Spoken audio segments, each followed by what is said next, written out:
Livro Ouse Viver a Palavra, capítulo 7. Entoando a música mais doce, plenitude de alegria aos pés de Jesus. Embora eu não seja a melhor cantora, adoro cantar. É algo que herdei do meu pai. Ele cantava para nós, crianças, quando éramos pequenas e continua cantando até hoje. Ele canta enquanto trabalha, dirige ou caminha, até mesmo enquanto pratica rapel em perigosas encostas montanhosas. Meus pais estão casados há quase 50 anos e ele ainda canta canções de amor para minha mãe na cozinha. Mas não canta apenas por amor à sua família, canta porque ama Jesus. E por causa disso pode cantar sobre a bondade de Deus, mesmo nos momentos sombrios da vida, quando a dor e o sofrimento ameaçam roubar sua alegria. Minha coragem e fé cresceram profundamente ao longo dos anos ao ver meu pai cantar, mesmo em tempos de dor. Em A Ciência do Bom Viver, lemos: Ele, Deus, tem um canto para nos ensinar, e quando o houvermos aprendido no meio das sombras da aflição, poderemos cantá-lo para sempre. Infelizmente, em meio às aflições da vida, muitos de nós estamos tendo dificuldades para entoar esse canto de louvor a Deus. Nossos corações foram atraídos por outros cantos perigosos e sedutores, o cântico do deslumbramento mundano, da incredulidade, da dúvida, da amargura, da ocupação excessiva, dos prazeres superficiais e da autossuficiência. Esses cânticos não parecem mortais a princípio, pois o inimigo os cobriu com um belo e atraente disfarce, mas são perigosos porque nos afastam de Jesus. Ao considerar os cânticos enganosos do inimigo, que estão levando tantos ao naufrágio da fé, lembro-me de uma história contada pelo antigo poeta grego Homero, em sua lendária obra Odisseia. Homero escreveu acerca do canto das sirenas. Segundo a lenda, essas criaturas míticas, parecidas com sereias, viviam em uma ilha no mar ocidental, entre a Sicília e a Itália, e enquanto os navios passavam, elas atraíam os marinheiros com seus doces cantos sedutores, até que, chegando muito perto da costa, os navios se despedaçavam nas rochas. No entanto, segundo a história, o protagonista, um capitão chamado Ulisses, teve uma ideia brilhante. Para evitar o perigo, ele ordenou a seus homens que enchessem os ouvidos com cera para que não pudessem ouvir o canto das sirenas. Mesmo obedecendo, todos se sentiam muito mal, pois sabiam que estavam perdendo uma música incrível. Entretanto, Ulisses acreditava que essa era a única maneira de salvar o navio e seus homens. Nas versões do mito dos Argonautas é narrada uma estratégia ainda melhor. Segundo esse relato mítico, enquanto o navio Argo se aproximou da costa das perigosas Sirenas, Orfeu, ciente do grande risco, pegou um belo instrumento e começou a tocar.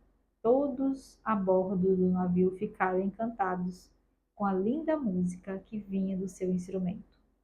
Enquanto ele tocava, sem que seus tripulantes percebessem o que havia acontecido, o perigoso litoral da Sirena havia desaparecido de vista. Foi só então que o capitão concluiu o belo cântico que havia composto.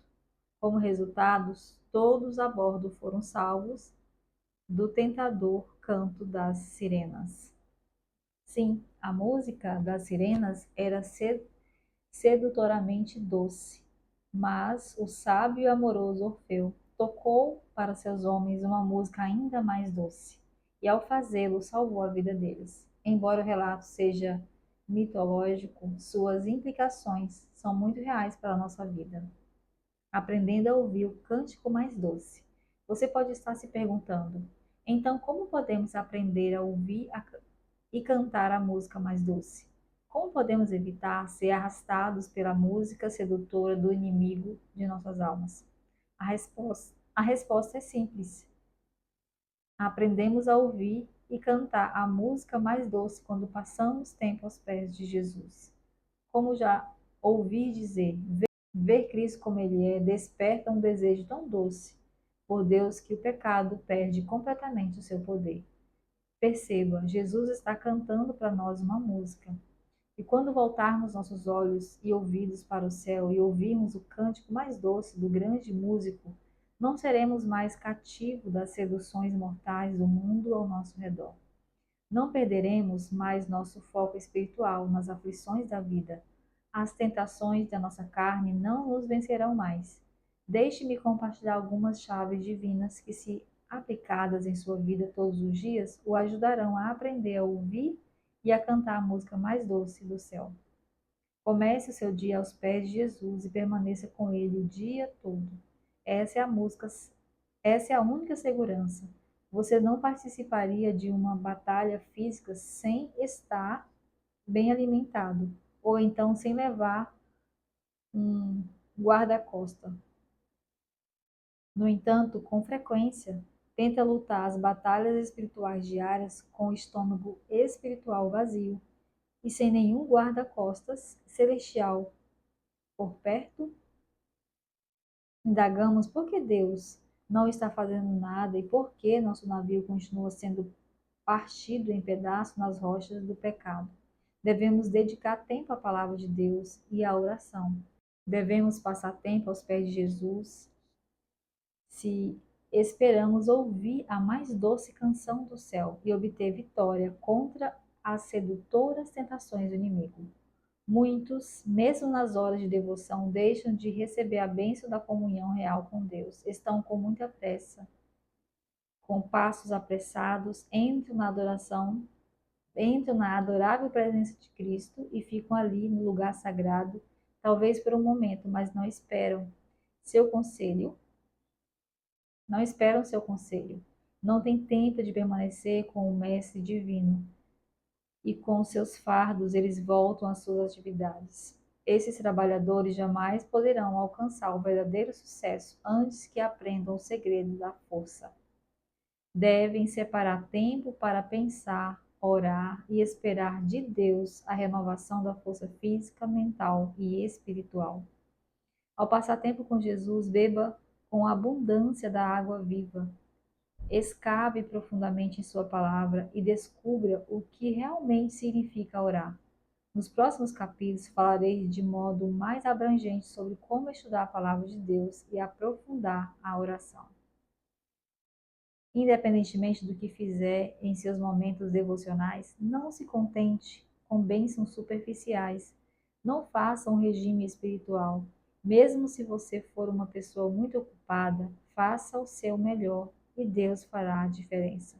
Quando fizermos do tempo de qualidade com Jesus uma prioridade diária, ele se tornará nosso maior tesouro. E nosso tesouro inestimável se tornará nossa fonte de pura alegria.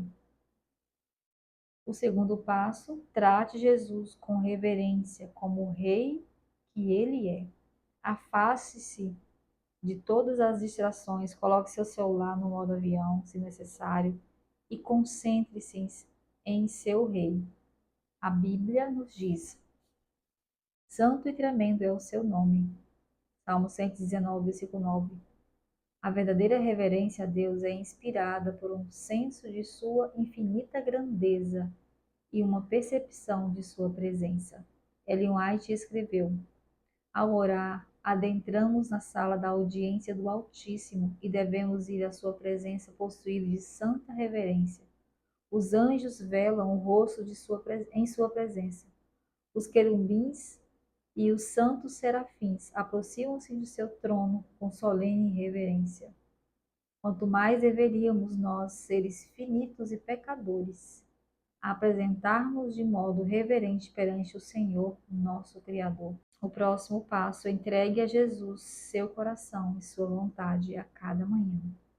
Se necessário, faça isso ao longo do dia, não de maneira vaga, mas de todas as formas específicas que lhe influenciam sua vida diária, mesmo nas situações dolorosas e confusas. O pastor Gregory Jackson escreveu: se esperarmos até o momento da tentação ou da crise para entregar nossa escolha a Jesus, isso significa que não o escolhemos antes da tentação. É como tentar trocar de motorista enquanto o carro está a 190 km por hora. É muito difícil, se não impossível, mas se você começar com o motorista certo, no começo o problema já estará resolvido. Lembre-se, quem tem o seu coração tem você. Como minha amiga Maria certa vez me disse, se Deus não é o Senhor do seu dia, então ele não é o Senhor de sua vida, porque o dia a dia, inclusive os dias difíceis, é onde você vive. As pequenas escolhas de obediência que fazemos são importantes. Nunca devemos desprezar o dia dos humildes começos. Zacarias 4:10. Em caminho a Cristo, lemos: consagre-se a Deus pela manhã, faça disso a sua primeira atividade e ore. Toma-me, Senhor, toma-me, ó Senhor, para ser teu inteiramente. Deponho todos os meus planos aos teus pés. Usa-me hoje para o teu serviço. Fica comigo. E tudo o que eu fizer seja operado por ti. Essa é uma questão diária. Cada manhã consagre-se a Deus para aquele dia. Entregue-lhe todos os seus planos para saber se devem ser levados avante ou não, de acordo com o que a sua providência indicar. Assim, dia após dia, você poderá entregar sua vida nas mãos de Deus e ela será cada vez mais moldada segundo a vida de Cristo. O próximo passo, aprenda a adorar a Deus e a cantar louvores ao seu nome. Frequentemente, parece que chegamos à sala do trono do céu apenas para receber algo de Deus, mas Ele também deseja receber algo de nós, nossos dons de adoração e louvor. É por isso que a Bíblia nos diz: cantem a Deus, cantem louvores a Ele, falem de todas as suas maravilhas. 1 Crônicas 16:9. Não importa se cantamos bem ou não, e se estamos em bons ou maus momentos. Quando cantamos em louvor e ação de graça, isso agrada a Deus. Lembre-se, como parte do culto, o canto é um ato de adoração tanto quanto a oração. Realmente, muitos hinos são orações. E nos é dito que o Todo-Poderoso habita no meio dos louvores de seu povo. Salmos 22, versículo 3. Amo cantar durante meu culto matinal e frequentemente canto ao longo do dia, mas não acredito que devamos cantar apenas quando estamos felizes. Os mais belos cânticos de louvor são entoados em tempos de grande provação e dor. Quando estou sofrendo, desanimada e com medo, aprendi com meu pai que uma das melhores coisas que posso fazer é cantar. Sim, mesmo em meio às lágrimas. Ao fazer isso, toda a atmosfera ao meu redor muda. É incrível. Lembro como Paulo e Silas cantaram na prisão, mesmo acorrentados. Lembra de como Paulo e Silas cantaram na prisão, mesmo acorrentados? Temos muito a aprender com a história deles, que está em Atos 16:25. Satanás e seus anjos maus não suportam ficar na presença daqueles que estão adorando e louvando o nome de Deus. Ellen White escreveu: quando o inimigo vier com suas trevas, cantai fé e falai fé, e vereis que, cantando e falando assim, conduzistes vós mesmo até a luz. Meu amigo Frankl, em seu livro Viver para Deus, compartilha como podemos aprender a praticar a gratidão e louvor de maneira bastante reais e práticas, mesmo em meio à provação e sofrimento. Como? Primeiro, reservando alguns momentos todos os dias para anotar 10 coisas diferentes pelas quais somos gratos. Talvez tudo que pensemos inicialmente seja nossa escova de dentes, nossa cama ou o fato de sabermos ler, mas isso já é um bom começo. Em seguida, devemos nos perguntar por que essas coisas são importantes e o que significa para nós. Então, devemos tomar cada coisa pela qual somos gratos e escrever uma frase de louvor a Deus, proferindo esses louvores como uma oração. Senhor, eu te agradeço por. A cada dia, ao passarmos em 10 coisas novas pelas quais agradecer, ao pensarmos em 10 coisas novas pelas quais agradecer, Deus trará mais e mais bênção à nossa mente.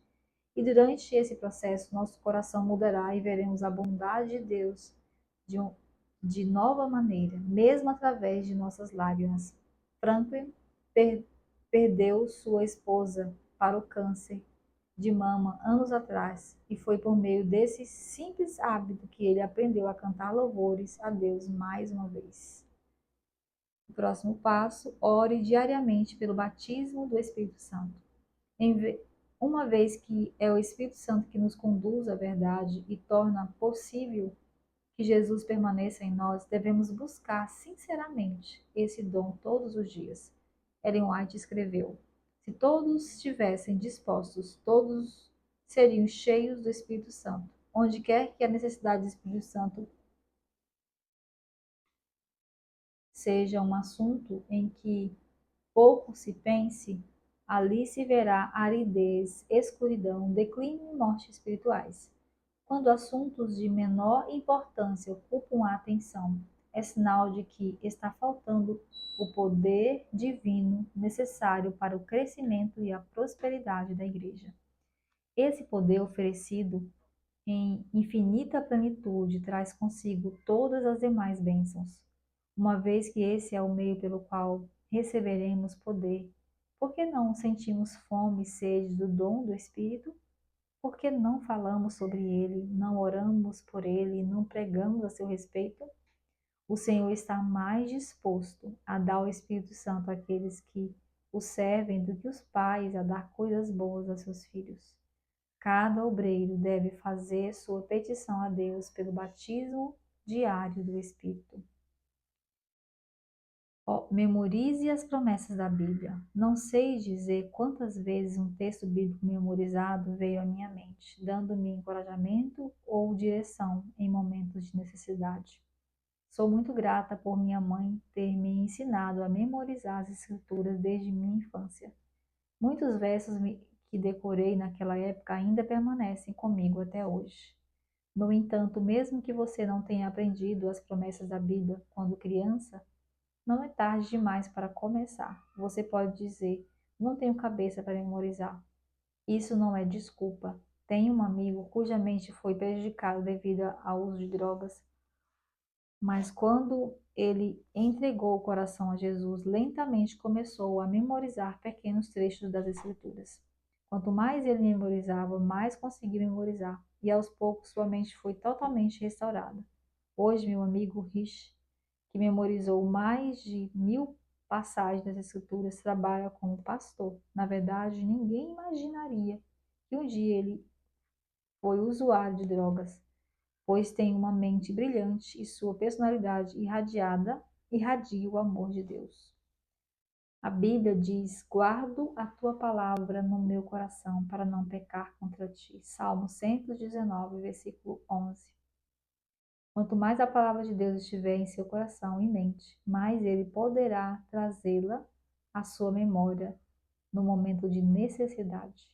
Em O Grande Conflito, lemos: muitas vezes as tentações parecem irresistíveis porque, pela negligência da oração e do estudo da Bíblia, aquele que é tentado não consegue se lembrar facilmente das promessas de Deus e enfrentar Satanás com suas armas das Escrituras.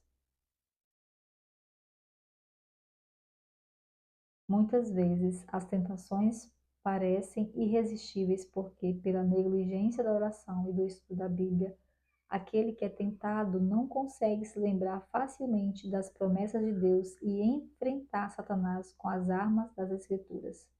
Por outro lado, anjos estão ao redor daqueles que desejam ser ensinados nas coisas divinas e nos momentos de maior necessidade.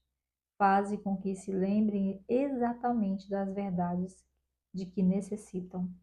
Ore com a palavra e ore até ser transformado. Devemos orar fervorosamente pela vitória sobre o pecado, pela força para permanecermos firmes com Jesus, pela salvação dos nossos amados e pelas áreas em que nossa fé é fraca. Lembre-se, Deus sempre honra sua palavra. Aproprie-se pessoalmente de suas promessas para qualquer sua luta, tentação ou necessidade. E não ore com base nas promessas apenas durante a crise espiritual. Seja intencional. Ore como forma de preparação, com o coração decidido para que quando vier a crise ou tentação, você já esteja preparado para enfrentá-la. Se você ainda não leu meu livro Ouse Pedir Mais, A Audácia da Oração Humilde, sugiro que o adquira. Abordo nele o tema da batalha em oração com muito mais profundidade. Haja com fé, confiando em Jesus, confiando que Jesus está ouvindo você. Muitas vezes não vemos nem sentimos imediatamente os resultados das nossas orações, mas precisamos agir e viver com fé, independentemente disso. Precisamos falar sobre fé, viver a fé, agir com fé, ler histórias de fé e nos cercar de pessoas que nos encorajam nossa fé. De uma coisa estou perfeitamente certa, escreveu Elizabeth Elliot. A história de Deus nunca termina em cinzas, ela termina com vitória. Proteja as avenidas de sua alma ao longo do dia. Não esqueçamos de que as raposinhas que estragam a vinha são as pequenas concessões que fazemos e as brechas espirituais que permitimos em nossa vida que posteriormente nos levam à queda. Portanto, guarde o seu coração, guarde os seus pensamentos, proteja os seus olhos, ouvidos, lábios e passos. E entristeçam o Espírito Santo de Deus, no qual vocês foram selados para o dia da redenção. Efésios 4, versículo 30. Leia a seguinte joia do devocional A Fé pela Qual Eu Vivo, de Ellen White, que diz o seguinte: todo cristão precisa manter-se constantemente em guarda, vigiando todas as avenidas da alma pelas quais Satanás poderia ter acesso. Deve orar por divino auxílio e, ao mesmo tempo, resistir resolutamente a toda inclinação para o pecado. Mediante coragem, fé e luta perseverante, ele pode vencer. Deve, porém, lembrar que, para obter a vitória, Cristo deve permanecer nele e ele em Cristo. É somente pela união pessoal com Cristo, pela comunhão com ele todo o dia e toda a hora, que podemos produzir os frutos do Espírito Santo. Aprenda a permanecer. Como cristãos, parece que temos dificuldade para permanecer em uma experiência duradoura com Jesus.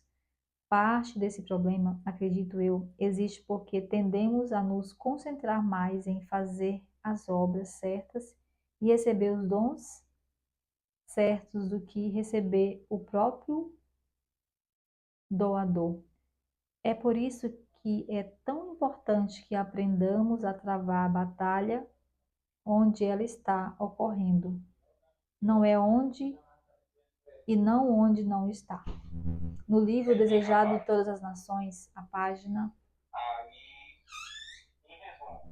No livro O Desejado de Todas as Nações, lemos: Deus deseja manifestar por meio de você a santidade, a bondade, a compaixão do seu caráter, mas o Salvador não ordena aos discípulos que trabalhem para produzir frutos.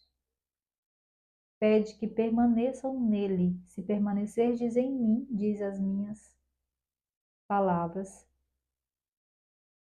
Se permanecerdes em mim,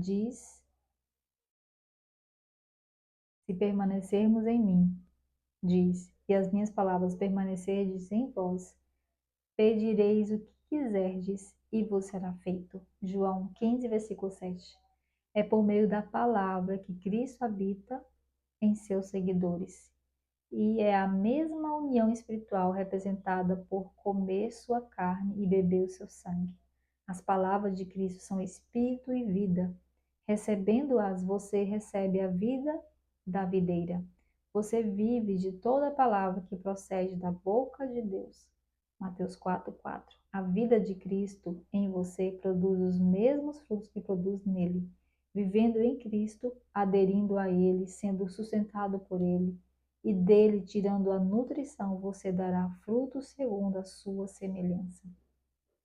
Enquanto viveu na terra, Jesus exemplificou o que significa andar com Deus em um relacionamento permanente. O poder que ele recebeu do Pai Celestial para a vitória diária também está à nossa disposição, enquanto permanecemos nele por meio do seu Espírito. Tudo quanto Cristo recebeu de Deus podemos nós possuir também. Portanto, peça e receba. Reivindique tudo quanto Deus prometeu. Amo essas palavras sobre a experiência de Rayer e Hudson Taylor. Como o ramo produz fruto? Como o ramo produz fruto?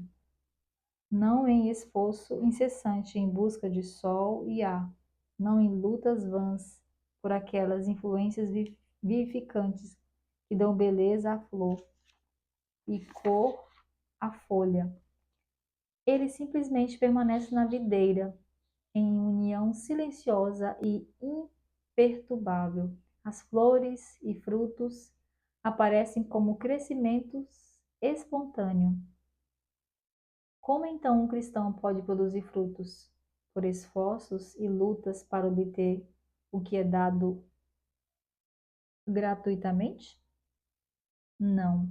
Deve haver uma concentração total dos pensamentos e afeições em Cristo, uma entrega completa de todo o ser a Ele, um olhar constante para Ele em busca de graça, aprendendo a permanecer como um bebê carregado nos braços de sua mãe. Cristo o lembra de todo o dever em seu tempo e lugar, reprova seus erros, aconselha-o em todas as dificuldades, estimula-o a todas as atividades necessárias, tanto em assuntos espirituais quanto temporais. Ele não pensa no amanhã, pois sabe que Cristo estará tão acessível amanhã quanto hoje, e que o tempo não impõe barreiras a seu amor. A esperança e a confiança dele repousa unicamente no que Deus deseja e é capaz de fazer por ele.